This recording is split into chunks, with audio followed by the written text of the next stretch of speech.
Hello bashers! Isa ka bang palawenyo na ang comfort food rin tuwing maulan ay chowlong?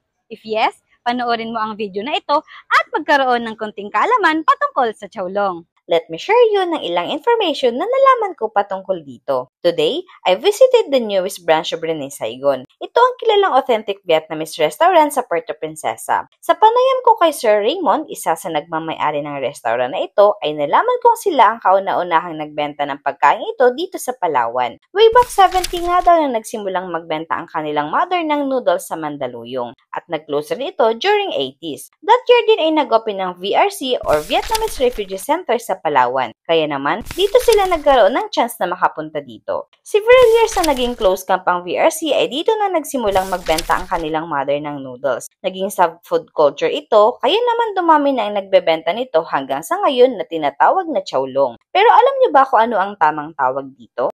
As far as we are concerned, ayaw namin matawag na chowlong. We want to call it pho as the way it should be, pho noodle.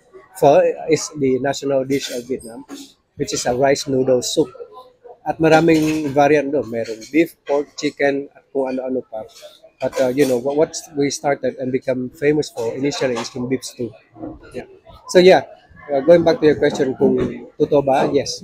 And I'm very fiercely protecting that story kasi maraming mga nagsasabing authentic at original, no? Pero kung saan nagsimula, doon talaga. So sir, yung ano po pala yung tamang tawag po sa yung katulad na nabanggit ko kanina kasi nasanay po kami mga palawenyo. Yes, ang chowlong kasi ay lugaw. Lugaw na may kasamang lamang loob ng baboy. Masarap yun, gusto ko rin kainin yun. Pero pag sinabing noodle kasi, pho, may medyo open mouth, no? Pho. So, ang texture niya, yung malambot na rice noodle, yun ang ano niya. And of course, if you go to Vietnam, merong mga different variants. Merong South style, merong Northern style. Kami naman South style, kami kasi galing kami ng South. So, yun ang flavor namin. Yeah. It's not chowlong. No, not chowlong. Pho, yung malambot lang yung malambot yung pagbigkas na pho. Open mouth and then soft na pho.